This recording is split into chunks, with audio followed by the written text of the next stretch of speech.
सावधान! तुम दोनों का अयोध्या में प्रवेश वर्जित है। तुम भीतर नहीं जा सकते। लौट जाओ यहाँ से। वर्जित? किंतु क्यों? अच्छा, पाप करके दंड का कारण पूछ रहे हो? अशुभ में यज्ञ के अशुभ को रोक दिया, हमारे राजकुमारों भरत, लक्ष्मण और शत्रुघ्न को मूर्छित किया, और तो और हमारे महाराज श्री राम से युद्ध तक करने को सज्ज हो गए। हनुमान जी को बंधन में बांध लिया, महाराज सुग्रीव, महाराज विभीषण और अन्य तक उन्हें छोड़ा।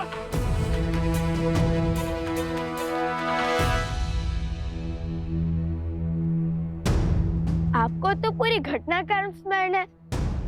तनिक यहाँ खड़े होकर हमारी प्रशंसा कीजिए ताकि सारी अयोध्या सुन सके। आइए आइए। अरे ये तो बड़े उदंडी है। उद्दंड नहीं, उद्देश्य पथ के मार्ग पर खड़े हैं महोदय। अच्छा, क्या उद्देश्य था तुम्हारा? राम राज्य की स्थापना में सबसे बड़ी अपूर्ण कथा को संपूर्ण करने का उद्देश्य। आप सबने देवी सीता पर लांछन लगाया। लंका में रावण का वध होने के बाद अग्नि परीक्षा का भी मान नहीं रखा ना आपने। एक पवित्र देवी को अपवित्र कहा आपने। एक निर्बल स्त्री को उसका घर अयोध्या छोड़ने पर विवश किया आपने। ये क्या कह रहे हैं? महारानी का उल्लेख क्यों छेड़ा? एक वस्त्रक ने तनिक सा विष क्या उगला, आप सबने लोक अपवाद की तनिक सी चिंगारी को धड़कती अग्नि बना दिया। अपनी ही महारानी से उनका सुख, सम्मान और परिवार छीन लिया आप सबने। कुछ अनुचित नहीं किया हमने। यदि हम पापी होते, अनुचित होते, अन्यायी होते, तो हमारे महाराज श्री राम अपनी पत्नी का परित्याग कभी नहीं करते। अपनी पत्नी का परित्याग नहीं किया था श्री राम ने, बल्कि आप जैसे लोगों की छोटी सोच के कारण सिया राम को इतना बड़ा त्याग करना पड़ा। सिया राम ने एक दूसरे से दूर होकर रहना स्वीकारा और सिया राम के वियोग की उत्तरदायी ये पूरी अयोध्या है। धूर्त! हमारे राज्य में आकर हमें ही अनुचित सिद्ध करना चाहते हो। सांझ को कैसी आंच? श्री राम और माता सीता को योग का विष आप सबने दिया था, आपकी पिछड़ी सोच ने दिया था, और जब तक आपकी ये सोच नहीं बदलेगी तब तक उनका एक होना असंभव है। पहले हमारे महाराज पर तीर चलाया और अब हम लोगों पर शब्दों के बाण चला रहे हो। निकाल बाहर करो इन दोनों को। भैया, मेरी तो भूख ही मर गई। अब न अयोध्या अपना घर लग रहा है और न ये प्रजा अपना परिवार।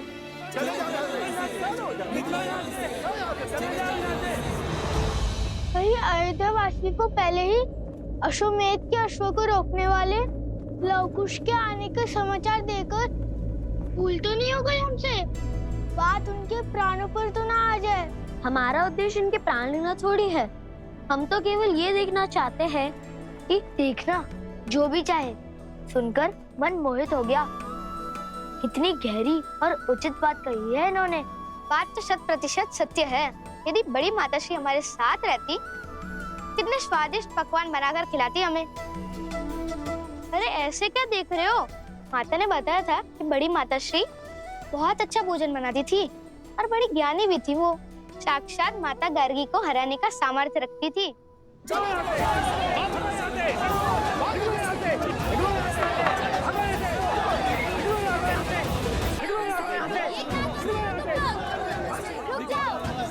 ये क्या कर रहे हो?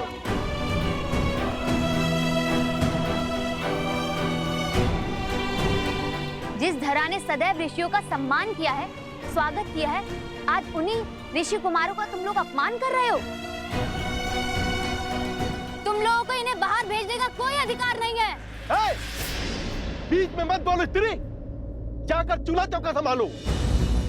जो हमारे श्री राम का अपमान करेगा, अयोध्या में सम्मान उसको कभी नहीं मिलेगा। जब तक अयोध्या में कोई राम राज्य की स्थापना में बाधा बनेगा, तब तक हम यूं ही उसका अपमान करते रहेंगे ताकि उसकी बुद्धि खुले। आप जब तक स्त्रियों का सम्मान नहीं करेंगे, तब तक श्री राम का कैसा सम्मान होगा? आप लोग अपने ही श्री राम से उनका सम्मान छीन रहे हो। बस बहुत हुआ। धक्का मार के बाहर निकालो उनको।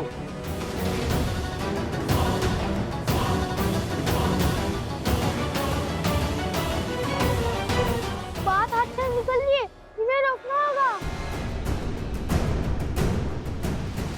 सिया राम, जय सिया राम, जय सिया राम, जय सिया राम, जय सिया राम, जय सिया राम। हनुमान जी, हनुमान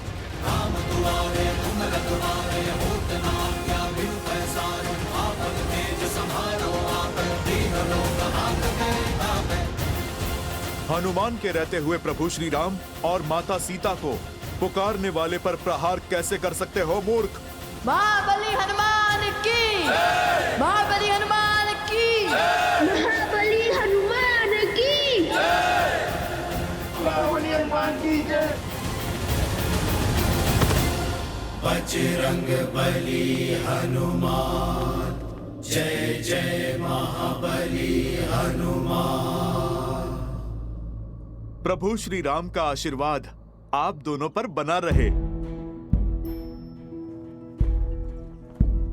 प्रभु के अतिथियों के साथ ऐसा दुर्व्यवहार। जब अश्वमेध यज्ञ का युद्ध समाप्त हुआ, तब स्वयं प्रभु श्री राम ने इनसे मिलने की इच्छा जताई थी। मेरा आग्रह है आप लोगों से, इन्हें भीतर जाने का मार्ग दीजिए।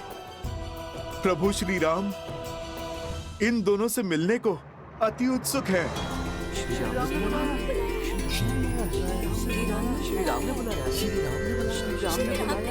जिन्हें रघुकुल नाथ का माल मिल रहा है, उनमें कुछ तो अनुपम अवश्य होगा। वैसे इन्हें देखकर अपनेपन का आभास हो रहा है। लगता है जैसे इनसे कोई संबंध है हमारा। आइए, आप भीतर चलिए।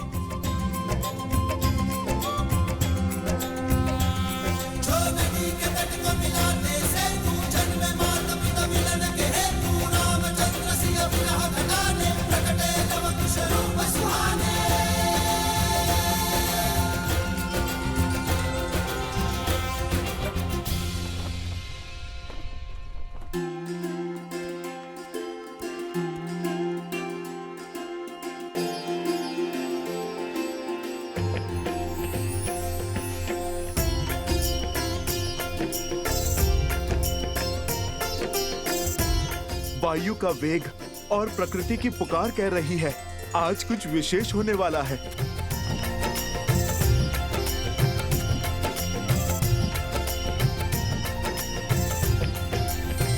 महाराज श्री राम अपने अनुजों के साथ पधार रहे हैं।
रघुवंशी रघुवंशी श्री राम तुम्हारे पिताश्री।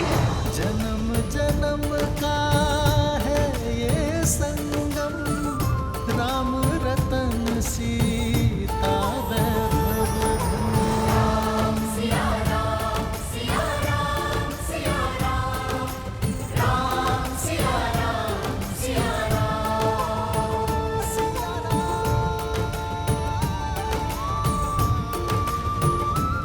पिताश्री, हमारे पिताश्री।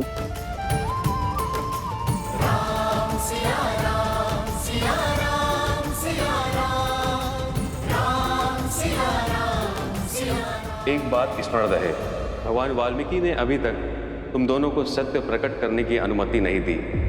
इसलिए जब तक उनका आदेश ना हो तब तक किसी को नहीं बताना।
लवकुश अयोध्या के महाराज श्री राम की चरण वंदना करते हैं।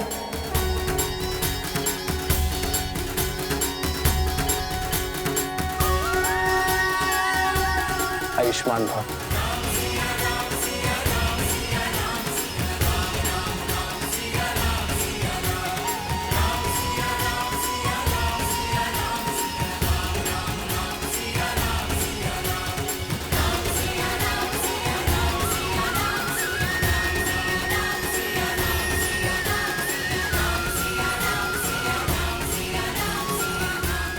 ये कैसी शुभ अनुभूति थी, कैसी तृप्ति थी।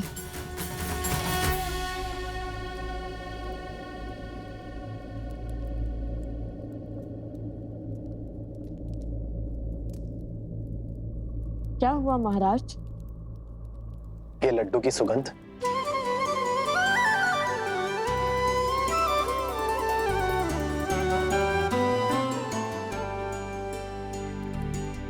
क्षमा कीजिएगा महाराज, कुछ धन संपत्ति सुख चैन सब छोड़ सकता है, किंतु अपनी माता के हाथों से बने लड्डू नहीं। कुछ मैंने कहा था नहीं बाहर रख जाओ। इतने सुगंधित लड्डुओं का स्थान बाहर कैसे हो सकता है? हम आपको भी जगा पाते तो कितना अच्छा होता, किंतु आप तो महाराज।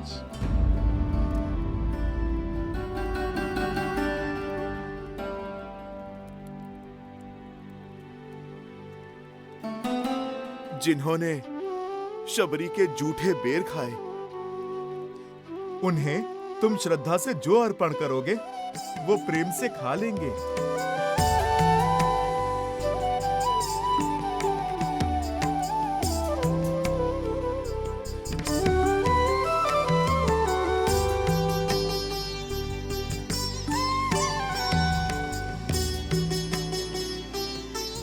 खाइए ना।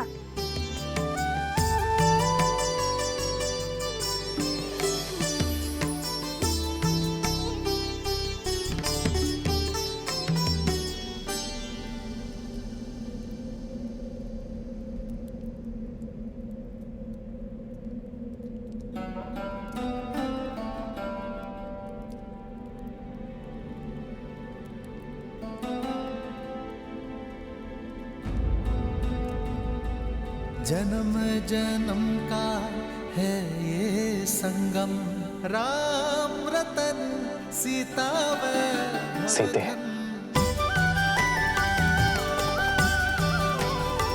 सिया राम, सिया राम, सिया राम, सिया राम।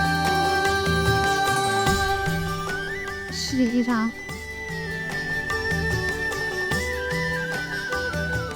इन लड्डुओं के लिए धन्यवाद। इस लड्डू के स्वाद ने किसी अपने का स्मरण करवा दिया। ऐसे लगा जैसे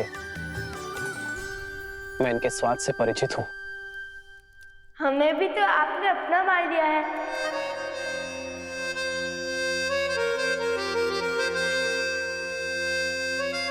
तात्पर्य है अपनी प्रजा।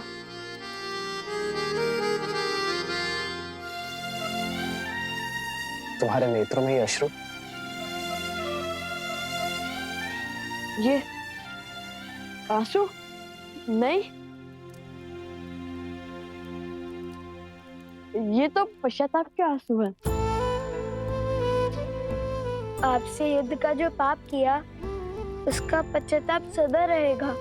हमने बिना सत्य जाने सबसे द्रोण का शंखनाद किया, जो नहीं करना चाहिए था वो किया। भूल को पाप मत कहो, और वैसे भी इस भूल के पीछे अयोध्या का भला ही तो छुपा है। राम सिया राम जय जय राम, राम सिया राम जय जय राम। मेरे मन में तुम दोनों के प्रति केवल प्रेम ही है, और कुछ प्रश्न भी। हम आपके हर प्रश्न का उत्तर देंगे। किंतु उससे पहले हमें एक कार्य करना है।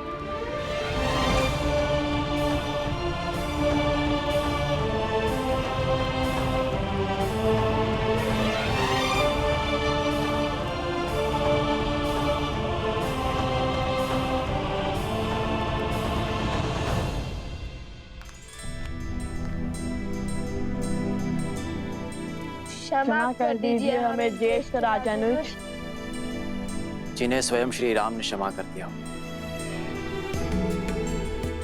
उन्हें मुझसे क्षमा याचना करने की क्या आवश्यकता? भैया की क्षमा में ही मेरी क्षमा है।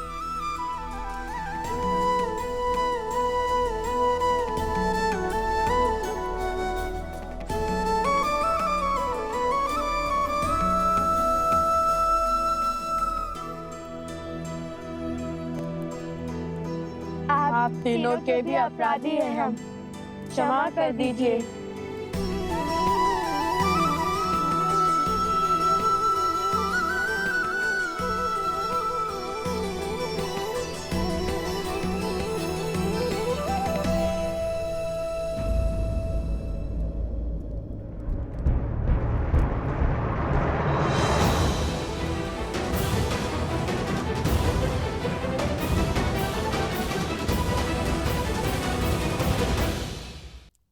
भैया, जब कहा था माता ने कि उनके प्रिय छोटे देवर कुछ अधिक ही क्रोध में रहते हैं, इसलिए इनसे क्षमा मांगना अत्यंत आवश्यक है। माता के लाडले हैं और पिता के सबसे प्रिय अनुज हैं।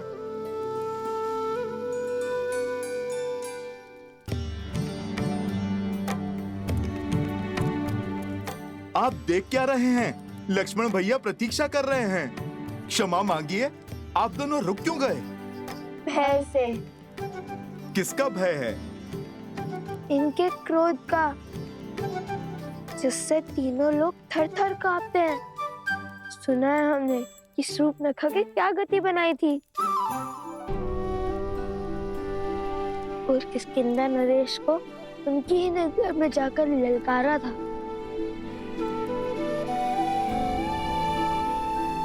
कहीं हम नन्हे बालकों पर बरस पड़े तो?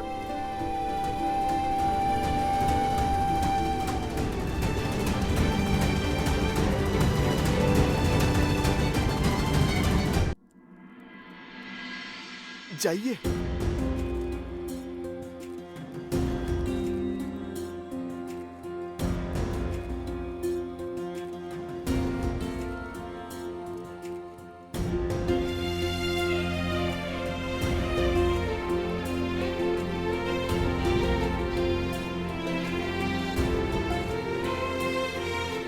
मुझे क्रोध तुम दोनों के युद्ध करने के निर्णय पर नहीं आया था। वो तो चुनौतीपूर्ण ही था।